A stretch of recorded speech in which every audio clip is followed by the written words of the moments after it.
এই মুহূর্তে কথা বলছেন জ্বালানি উপদেষ্টা ফাউজুল কবির খান, আমরা যুক্ত হচ্ছি সেখানে। ও বৃত্তকার অংশের মধ্যে কোনো ধরনের ট্রানজিশন কার ব্যবহার হয়নি।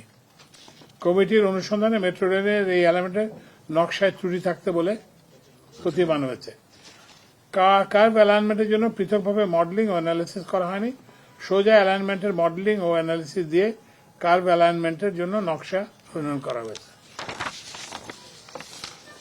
কমিটি কর্তৃক ট্রেন চলাকালীন সময় কম্পন পরিমাপে বিচ্যুত বেয়ারিং প্যাড সংশ্লিষ্ট পিয়ার সমূহ পিয়ার নম্বর 430 ও পিয়ার নম্বর 433 অন্যান্য পিয়ারের তুলনায় কম্পন অনেক বেশি পরিলক্ষিত হয়েছে।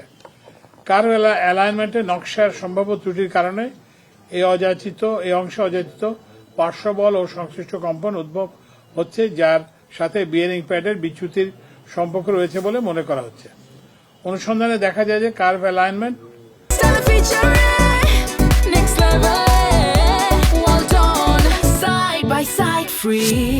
এবং নিকটস্থ স্টেশনের রেল ট্র্যাকের নিচে নিউপ্রিন রাবার মাসস্প্রিং ড্যাম্পার ব্যবহার করা হলো। মধ্যবর্তী দুর্ঘটনার স্থানে সংশ্লিষ্ট ট্র্যাকের জায়গায় রিজিড ট্র্যাক রাখা হয়েছে। ধারণা করা হচ্ছে এসব জায়গায় মাস স্প্রিং ডাম্পার সিস্টেম ব্যবহার করা হলে ভাইব্রেশন কমানো সম্ভব হতো। তবে কমিটি ঘটনার সাথে নাশকতামূলক কর্মকাণ্ডের কোনো যোগসাজশ পায়নি। আপনাদের জন্য এটা হচ্ছে একটা ইম্পর্টেন্ট।